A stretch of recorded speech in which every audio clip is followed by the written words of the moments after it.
Okay, okay, Facebook Live. We're here again. Day 5, I believe it is.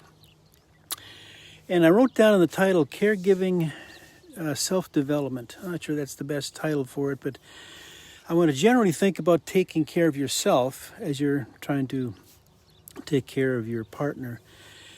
That may not be the best title, but we'll go with it.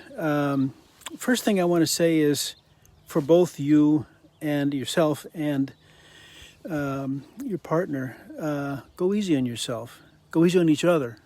It's the day after Easter. Live with a lot of forgiveness.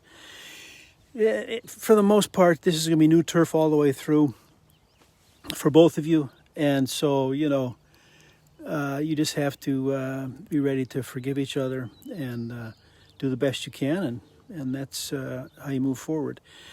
But I'd like to suggest there's some things to think about. One is taking care of yourself. I'm going to start with my shoulders in that regard. I had surgery on both shoulders that was successful, rotator cuff, but I'm in line again. In fact, Thursday of this week, going to see the doctor because I was playing burrito dodgeball. All you have to know is dodgeball is the operative word with our daughter's family, and I was going mano a mano. I guess that's more accurately mano a grandaughtero against Charlotte, our granddaughter, teenager. I had chucked my big inflatable burrito at her and missed. I was backpedaling as she was chasing me, and I hit some uneven ground and tumbled backwards and then jammed my left elbow into the ground. And I re-ripped rotator cuff and added 2 other rips that the doctor has to tell me on Thursday if it's even fixable. I hope it is, because the point is I got to be in shape to take care of Becky. And I'm just praying that I can get back to what I was before. Who knows if there's wheelchairs or if there's moving bodies around, whatever. So do the best you can at taking care of yourself. I want to talk about nutrition tomorrow for both Becky and I. That's a critical part. And exercise, I've said that before. But you do need to take care of yourself and be in the best position you can for physical needs of being the caregiver. But also mentally and emotionally and intellectually, we've done this from the very start, 29 years ago.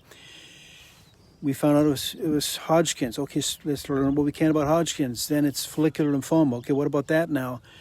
When the heart failed, now we got an ICD in her shoulders. We got to figure out what that is. There's Facebook support groups. There's regular people-oriented support groups, face-to-face. There's all kinds of things that require a knowledge component to it and an emotional component to it. It's okay to ask for help. In fact, I encourage you to ask for help.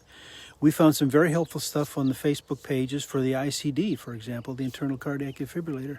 Good information we wouldn't have found out on our own.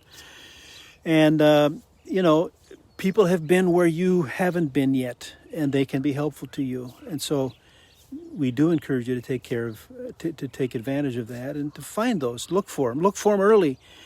Whatever you do, be proactive. That's maybe another thing, a word that is put in front of everything.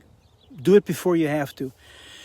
And when we've seen people get in trouble, and we've seen this in Becky's folks, the most recently in terms of our family, they were not proactive. And so it's a scramble when you do it last minute. You're emotionally wrecked, and it's just harder to do. So think about what you need to think about. Find out what you need to think about. Sometimes you don't even know what you need to think about. But your doctors can be helpful. Certainly Facebook groups. You'll be amazed how many groups there are for just exactly what you're going through. And you have a perspective as caregiver. Your spouse has a perspective, or your partner has a perspective as the person going through that. They're different perspectives. That's okay. But you can talk about that, and you can be a really helpful player in this process because you're not immediately engaged in the day-to-day of the chronic disease or whatever it is. So take time to learn, to look for resources, to do whatever it's going to take to be the best caregiver that you can. It's you never asked for it, neither did your partner. but you have it in you, and you have it from resources around you to do a good job, to do a great job. And we hope that that's the case. I'm always interested if you have comments about things I've not been talking about that you're interested in hearing about. I may not have a perspective on it, but I'd love to hear what the questions are.